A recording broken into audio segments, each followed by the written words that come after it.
Two parents saying goodbye to their little boy, just 15 months old, after an alleged drunk driver smashed into his stroller while he and his aunt were just out for an afternoon walk.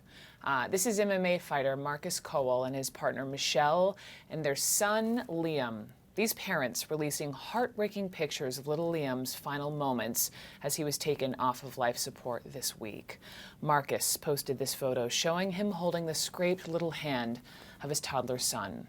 Liam's mother, Michelle, shared this, her little boy's arm covered in bandages, close by a favorite plush green toy. And underneath the photo, she wrote, "The pain is unbearable." After Liam's death, police upgraded charges against the suspect. This woman, 72-year-old Donna Marie Higgins, now accused of vehicular manslaughter. And now Liam's parents are making an emotional plea to help prevent other parents from experiencing such heartbreaking loss. I spoke to Marcus and Michelle about how they are keeping Liam's memory alive. I am so, from the depth of my heart, sorry for your loss, and I just thank you so much for the time.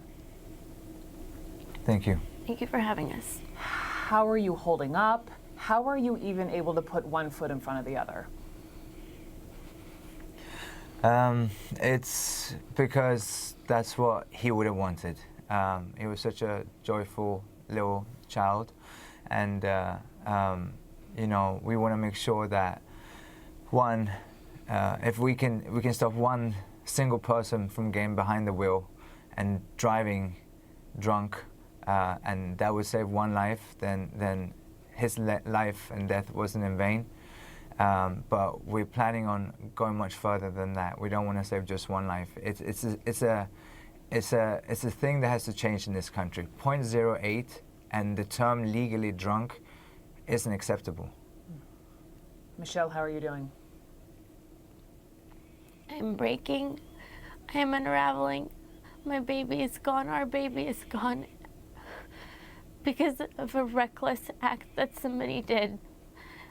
She was drunk at 4:15 in the afternoon.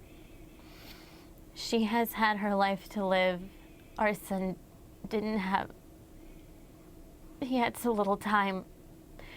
And this not only affected him, this affected our entire community and my sister.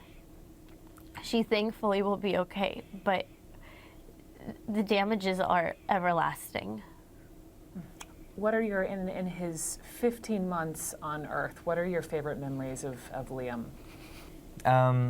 You know, it's over the last few days of being in the hospital and the support that we received, and just having a bunch of professional mixed martial art fighters next to his bed weeping, it says a lot. You know, he was so loved. He was always happy. He loved people. He was at the gym every single day, and it just, his smile. Every picture that, you know, people are posting of him is with a smile. He loved to count in Russian.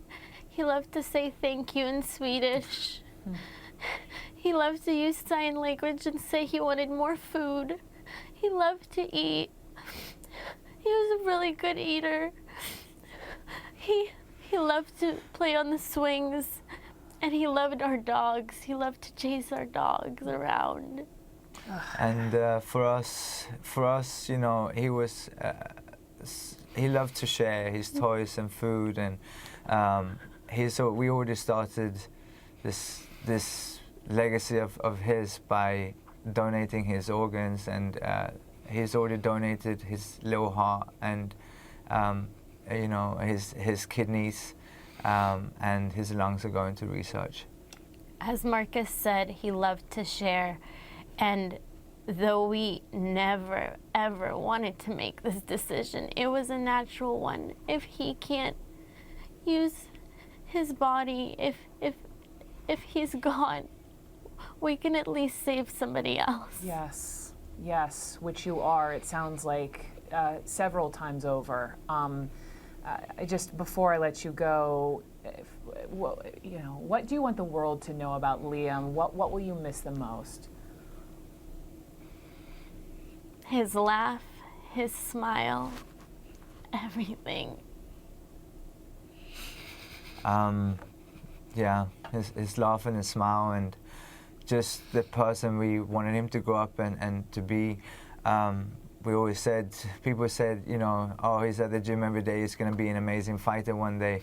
I said, only if he wants to be a fighter. The most important thing is that he's a good human being, and he goes up to be someone that cares, and he's showing that he's caring by donating his organs, and we're going to make sure that we're setting up a non-profit from the donations that we've been receiving to continue the fight against drunk driving in this country. Yes. We are really going to push that.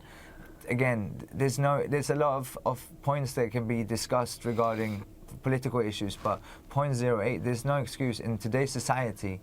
There's no reason why you have to drink and drive. If you can afford to go out and drink, you can afford a taxi or one of the many opportunities and options you have to get home. And if it's that difficult, at least sleep in your car. You don't have to drink and drive.